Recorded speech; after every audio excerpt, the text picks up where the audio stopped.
하나님 말씀은 히브리서 5장 1절로 10절 말씀입니다. 함께 봉독하겠습니다.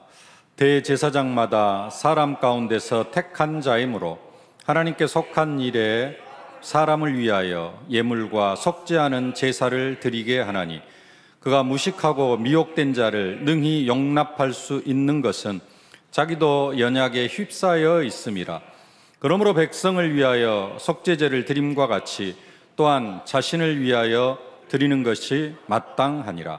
이 종기는 아무도 스스로 취하지 못하고 오직 아론과 같이 하나님의 부르심을 받은 자라야 할 것이니라.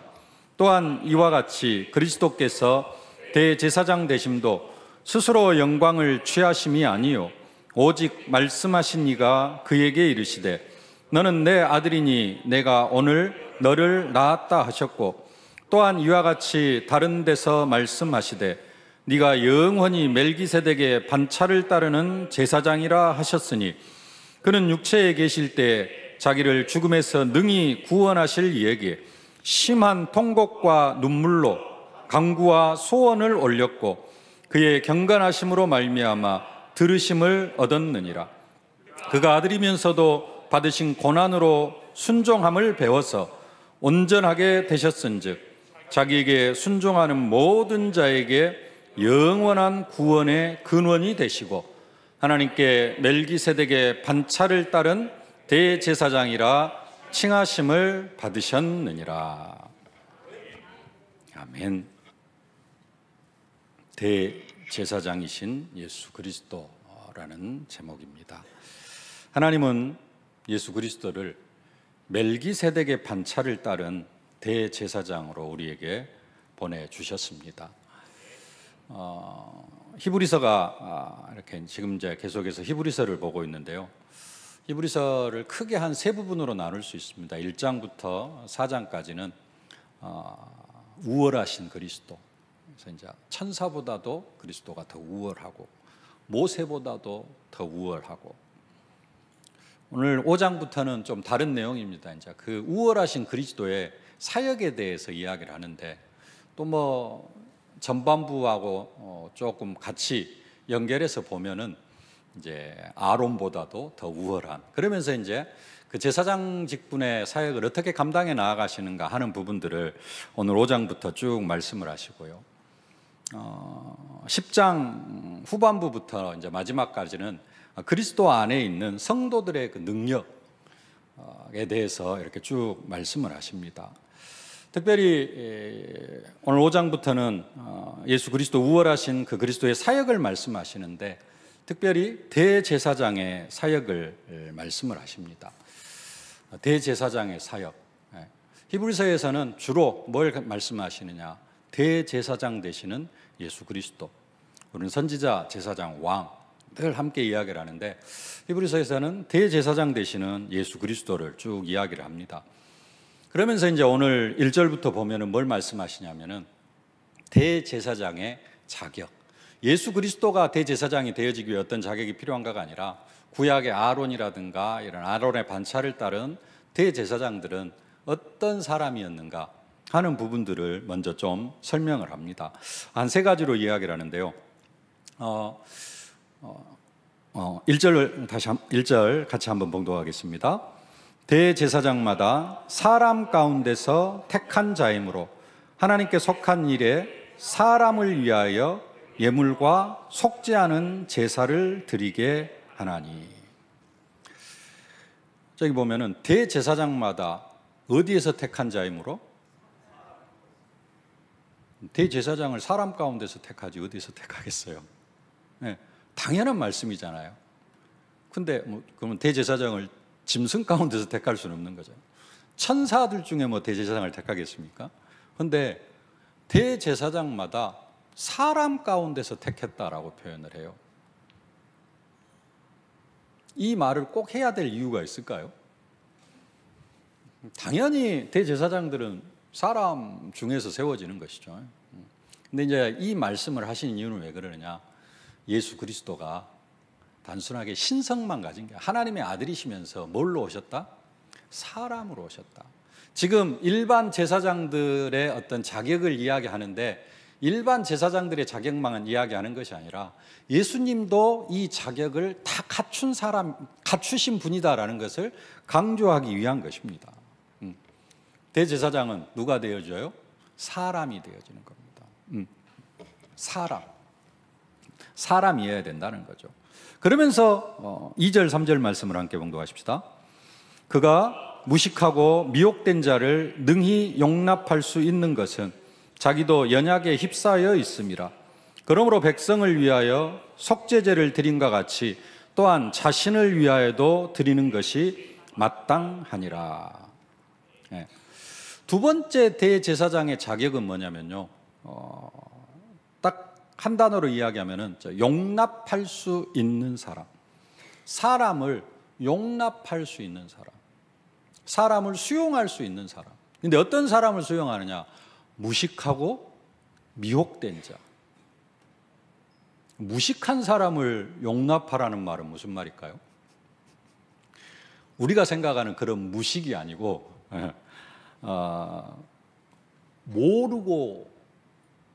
모르는 것.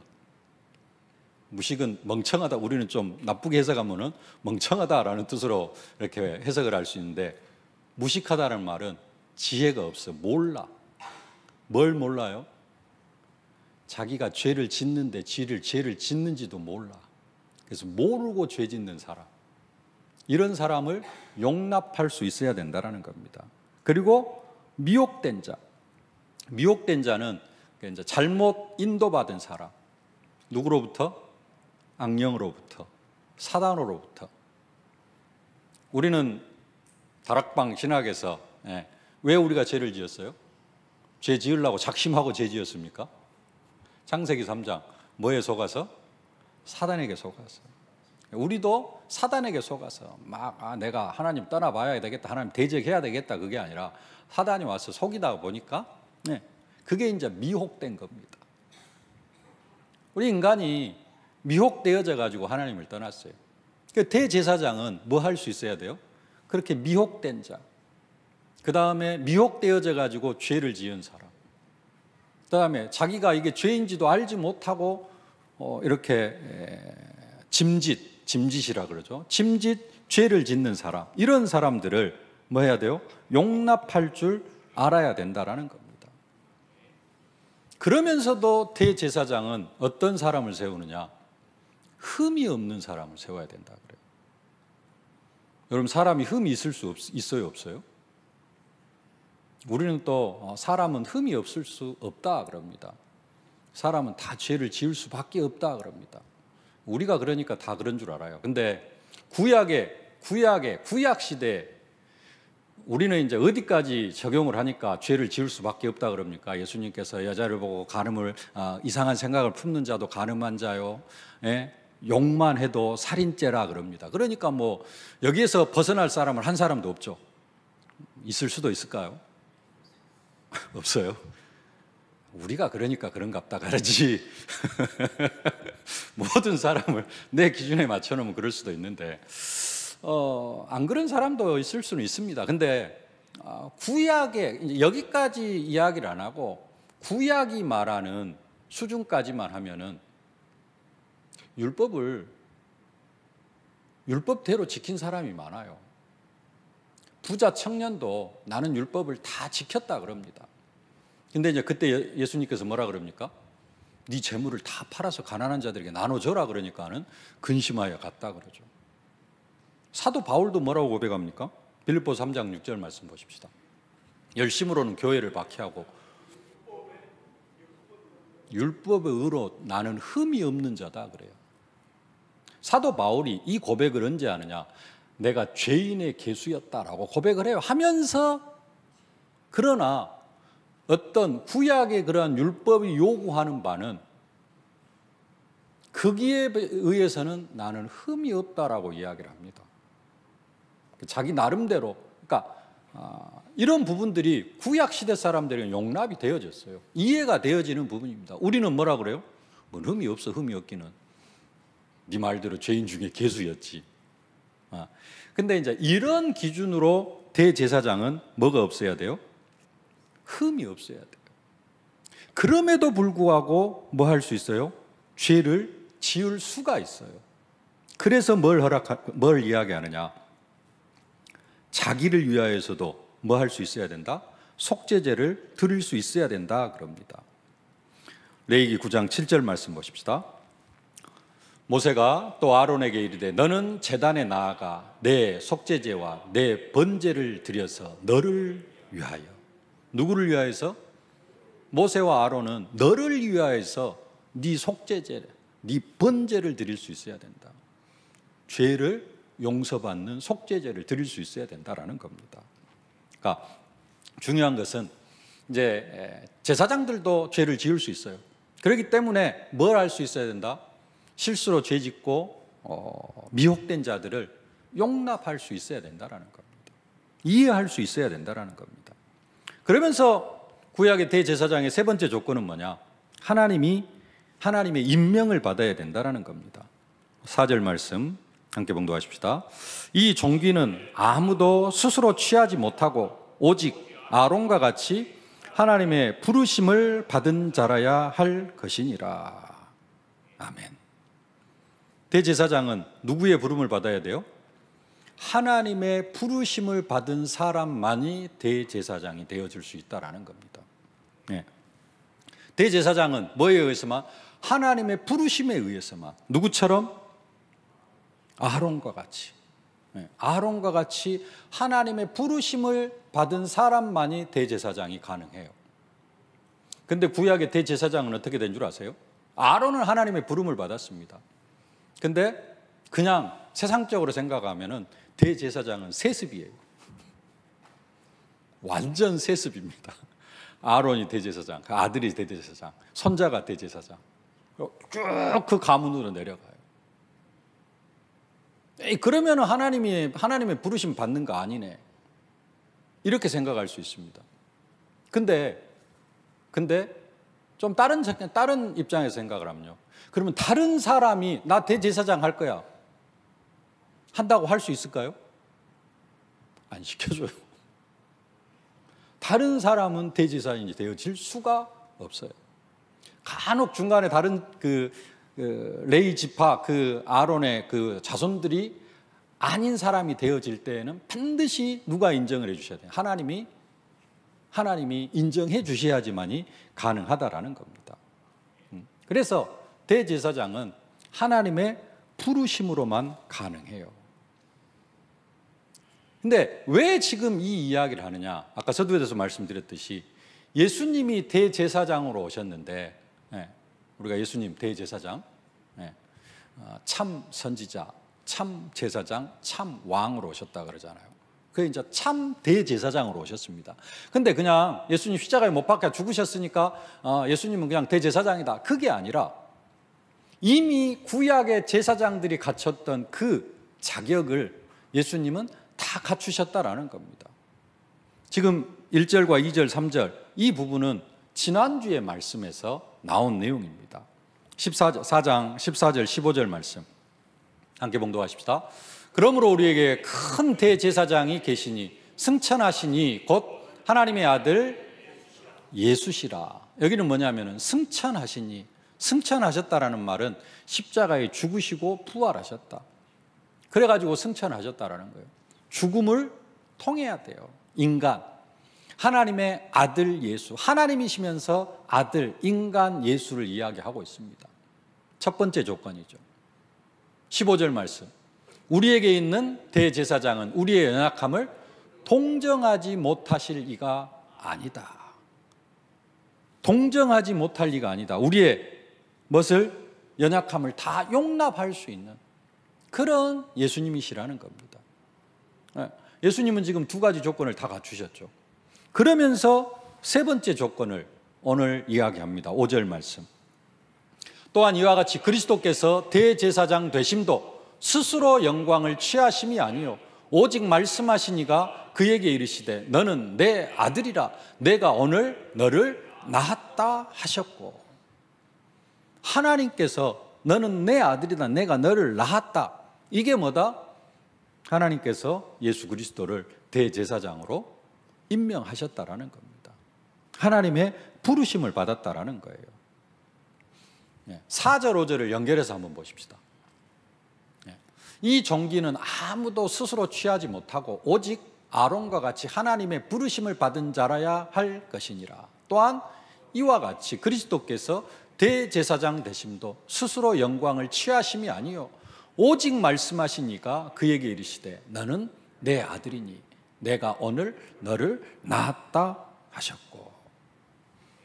우리의 대제사장 되신 예수 그리스도는 그냥 단순하게 자기 자신이 제물이 되어져 가지고 십자가에 못 박혀 죽으셔서 그냥 대제사장의 사역을 감당하시는 게 아니라 구약의 대제사장들이 갖췄던 기본적인 자격, 조건들, 이런 부분들을 다 갖추신 그런 대제사장이라는 말씀입니다.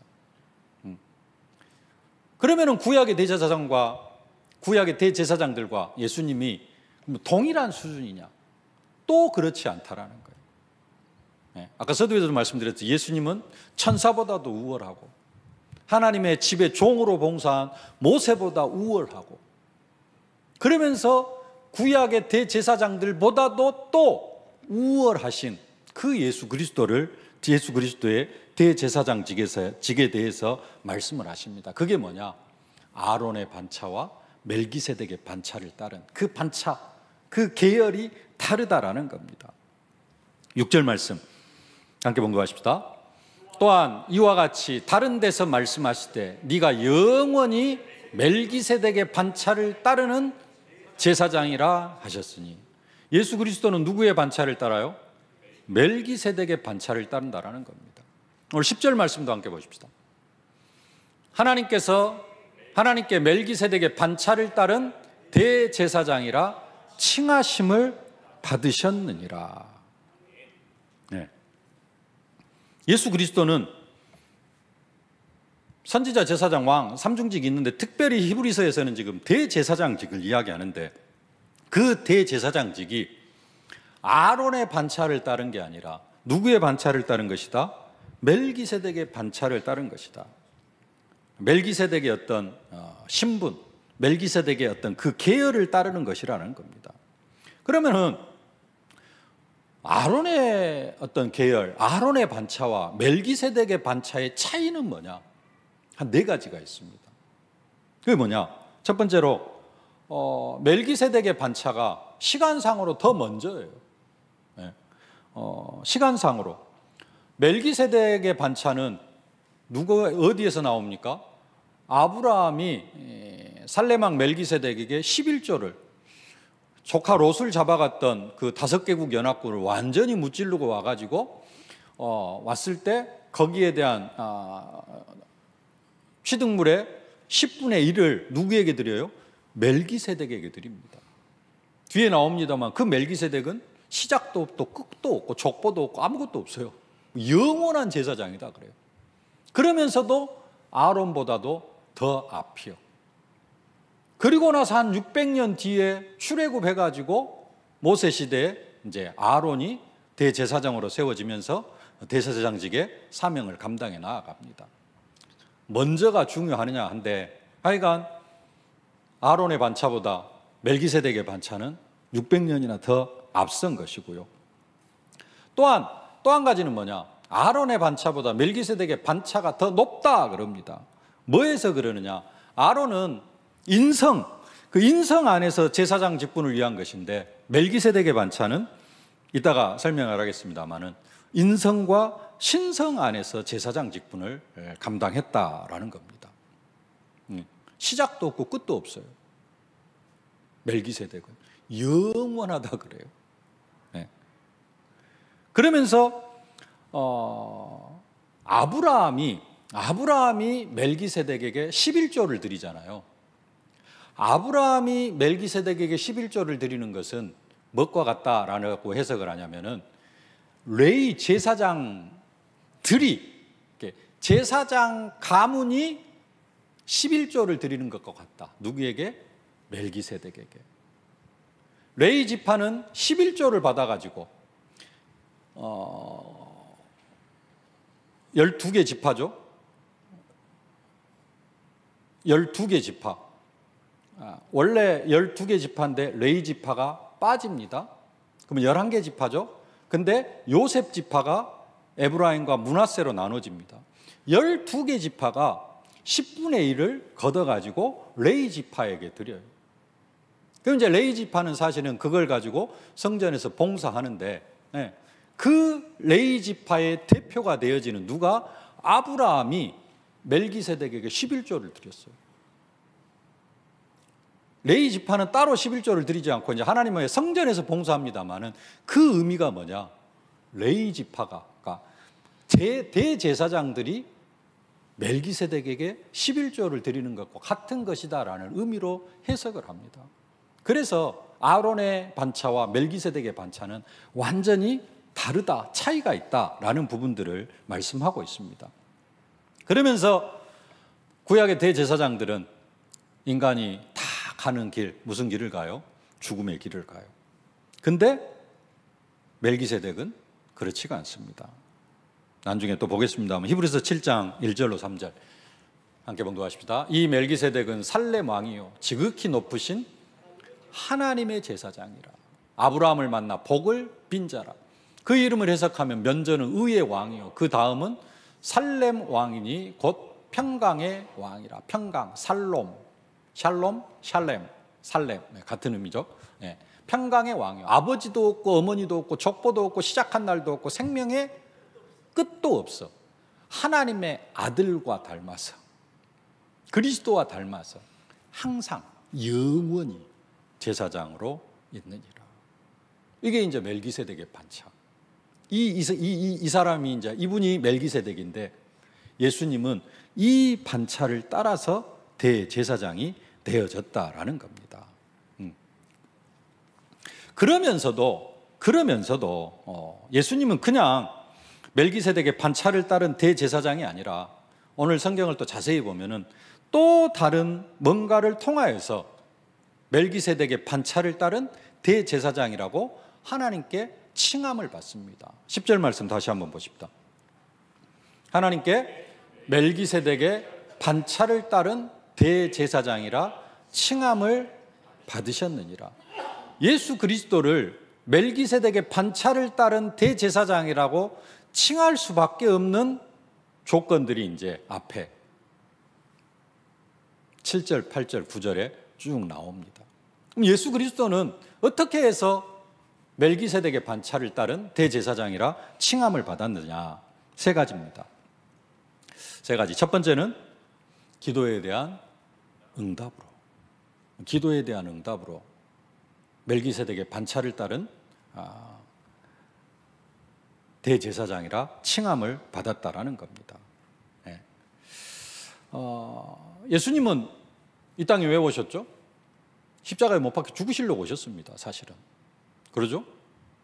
하나님께서 예수 그리스도를 보내주신 이유는 십자가에 못 박혀 죽으시고 부활하심으로, 우리 죄값 치르시고 사단의 머리 깨뜨리시고 승리하심으로 우리에게 영원한 구원을 허락하시려고 그리스도께서 오셨어요. 그리스도는 십자가에 못 박혀 죽으시려고 오셨습니다. 근데 그 십자가 앞에서 예수님이 뭐예요? 오늘 7절 말씀 한번 보여주세요. 그는 육체에 계실 때 자기를 죽음에서 능히 구원하실 이에게 심한 통곡과 눈물로 간구와 소원을 올렸고 그의 경건하심으로 말미암아 들으심을 얻었느니라. 대제사장직을 감당해 나아가는데 뭐 하셨어요?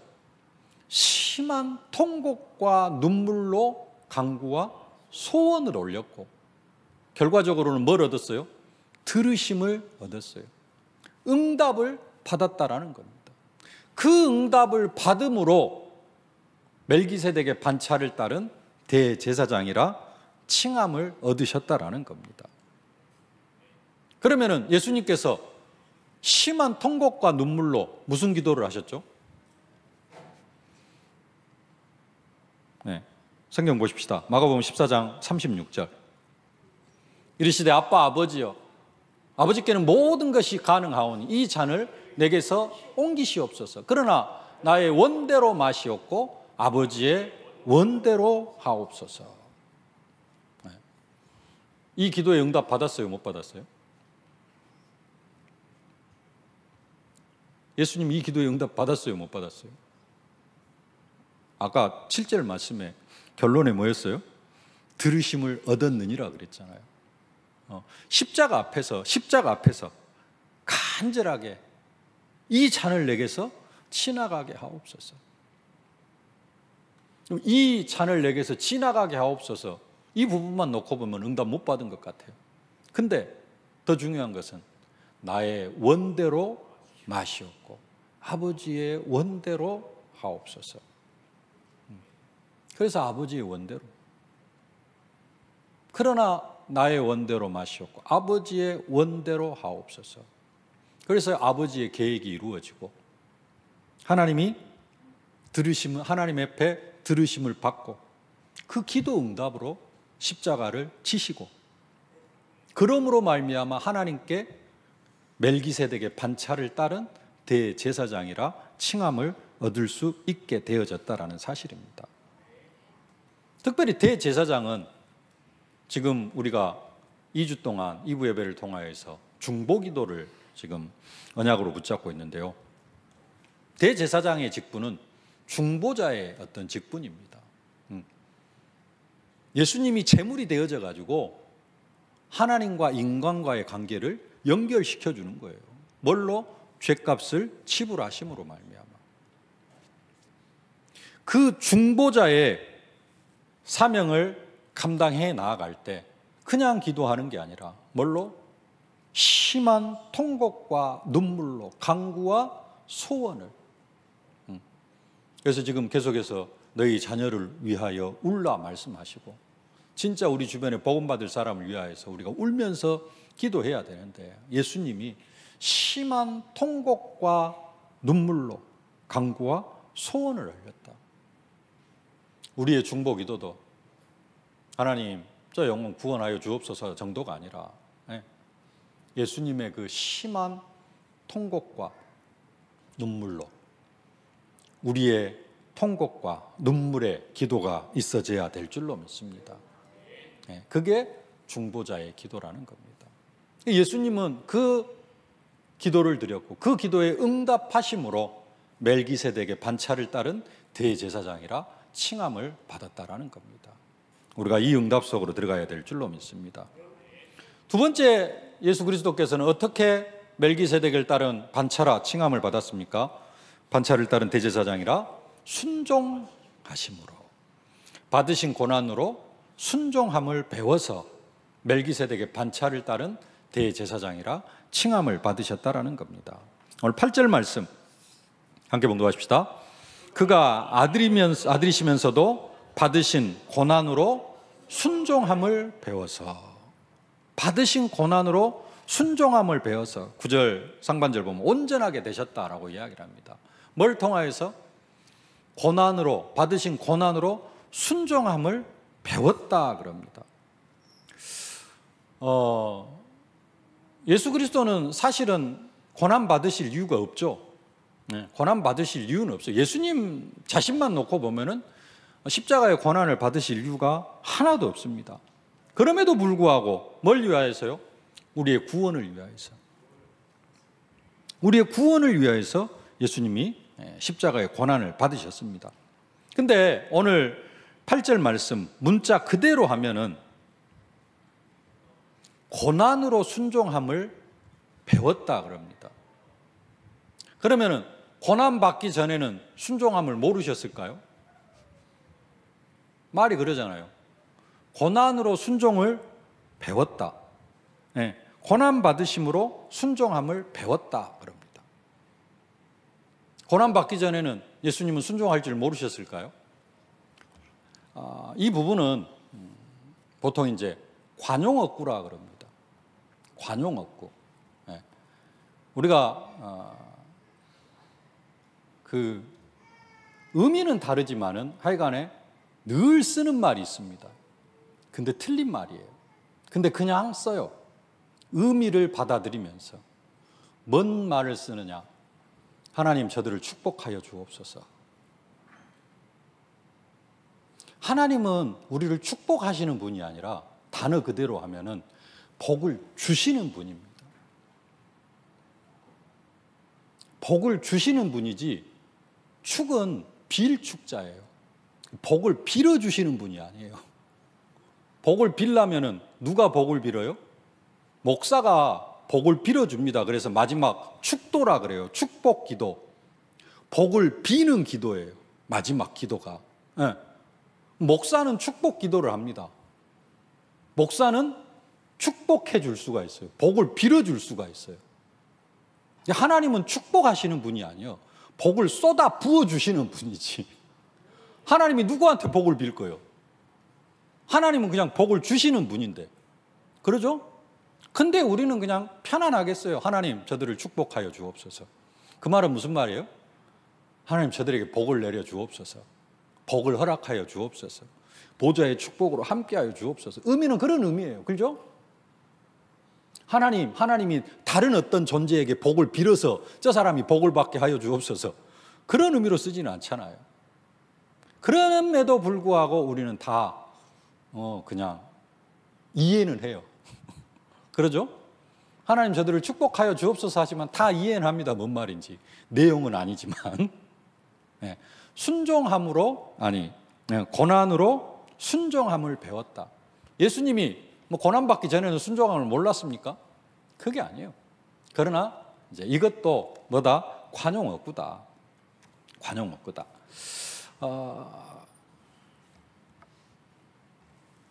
예수님은 아까도 말씀드리지 십자가에 못 박혀 죽으시려고 이 땅에 오셨어요. 그리고 십자가에 못 박혀 죽으셨습니다. 그것이 그냥 순종이에요.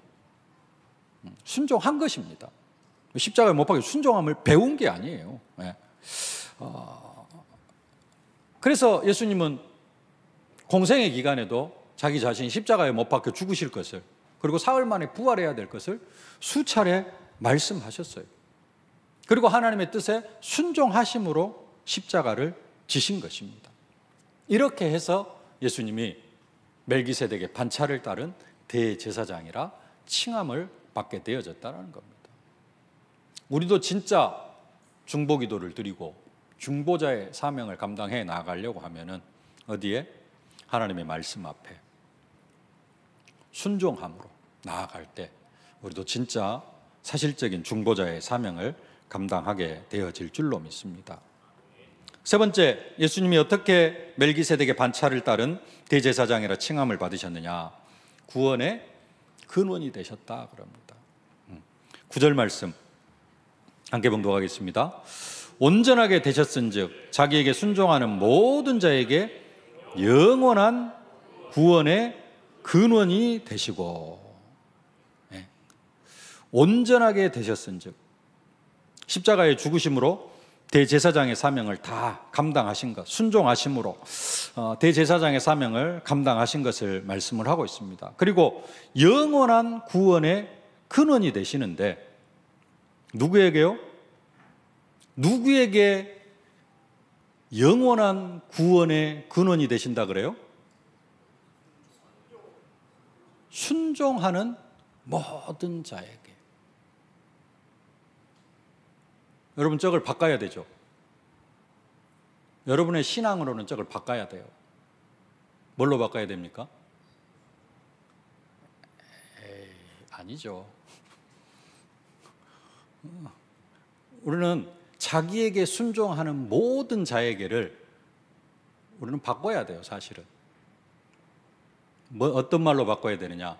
자기를 믿는 모든 자에게로. 아닌가요? 순종함으로 구원받아요? 믿음으로 구원받아요?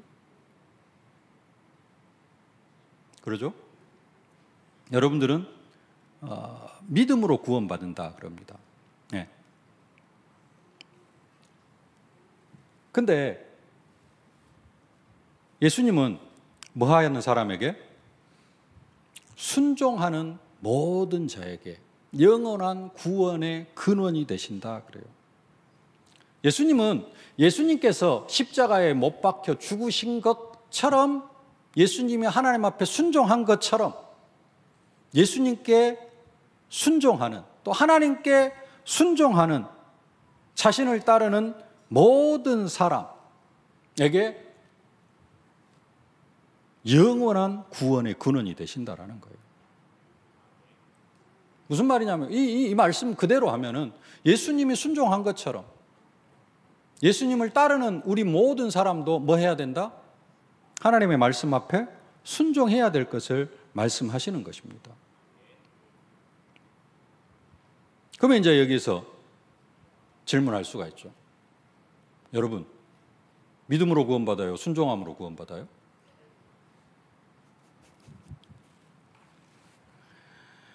이제 우리는 믿음과 순종을 뭐 하느냐면 분리를 시켜요, 항상. 사실은 이게 또 분리가 되어지는 게 아닙니다. 자, 한 가지만 이야기를 해보십시다. 여러분들이 현장에서 진짜 불신자로 살아가고 있는 사람 복음을 전했어요. 영접을 했어요. 진짜 예수님 믿고 기뻐했어요. 네.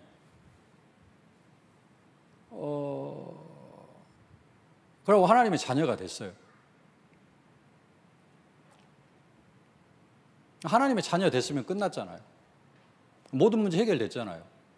그러죠? 근데 여러분은 이제 뭐라고 이야기합니까? 자, 이제 당신은 하나님의 자녀 됐으니까 모든 문제 다 끝났어.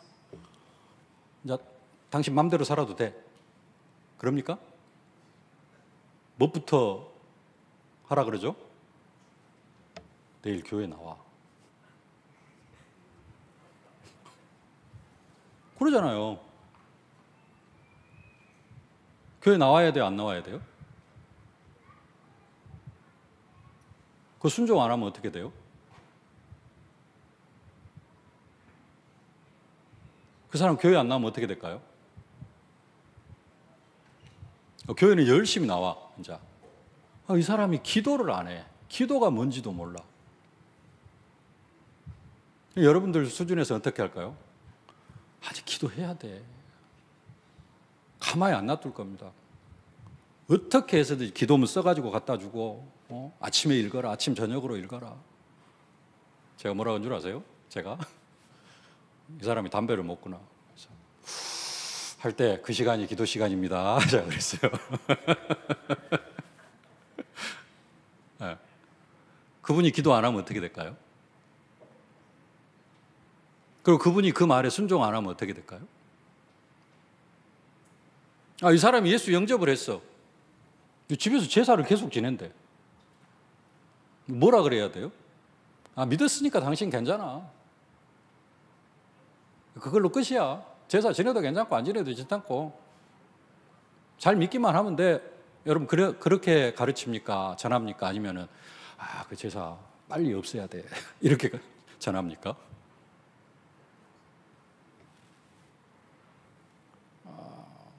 믿음과 순종은 사실은 구분이 안 돼요. 구분이 되어지는 게 아니에요. 그런데 우리는 믿음을 강조하다가 보니까 순종 이런 부분들, 행함 이런 부분들을 좀 구분을 시키는데 여러분 자녀들이 교회를 안 다닌다 그러면 어쩔까요? 너는 구원 받았으니까 괜찮아. 혹시 그럴 분 계세요? 예수 영접했는데 교회 안 다녀도 괜찮아. 뭐 구원 받았잖아. 너는 확실하잖아. 순종함을 모르는 겁니다. 그래서 순종함으로 구원의 근원이 되신 예수님이 순종하셨고 우리에게도 그런 구원의 근원이 되어지는 줄로 믿습니다. 말씀을 맺겠습니다. 히브리서 8장 6절 우리가 지난주에도 봤고 저지난주 2부 예배 시간을 통해서 계속해서 봤는데요. 함께 한번 봉독하십시다. 그러나 이제 그는 더 아름다운 직분을 얻으셨으니 그는 더 좋은 약속으로 세우신 더 좋은 언약의 중보자시라. 이게 이제 그러면은 더는 비교급이잖아요. 무엇보다 더 무엇보다 더 아름다운 직분을 얻으셨으니 무엇보다 더 좋은 약속으로 세우신 무엇보다 더 좋은 언약의 중보자시라. 아론의 반차를 따른 그 제사장들보다 더 아름다운 직분을 얻으셨으니 아론의 반차를 따른 더 좋은 약속으로 아론의 반차를 따른 제사장보다 더 좋은 언약의 중보자가 되셨다.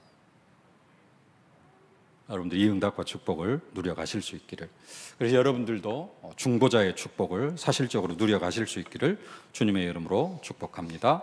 살아계신 아버지 하나님, 은혜와 사랑을 진심으로 감사를 드립니다. 예수 그리스도께서 우리의 대제사장이 되어주심을 진심으로 감사를 드립니다. 사람으로 오셔서 우리를 다 용납할 줄 알고 하나님의 임명하심으로 대제사장이 되어주심을 진심으로 감사를 드립니다.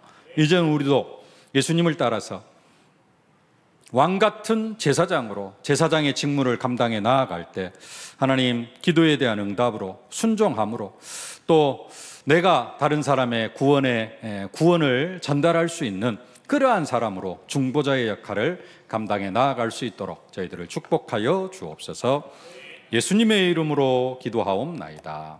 아멘. 만왕의 왕이 되신 우리 구주 예수 그리스도의 은혜와 우리 아버지 하나님의 무한하신 사랑하심과 우리 237 5천 종족 살릴 증인으로 만들어 가시는 성령의 충만하신 역사가 그리스도를 닮아 왕같은 제사장 중보자의 사명 감당에 나아가기를 소망하는 모든 중보자들 머리머리 위에 저들의 가정과 자녀, 현장, 산업, 기도 제목 위에 이제로부터 영원토록 항상 함께 계실지어다. 아멘.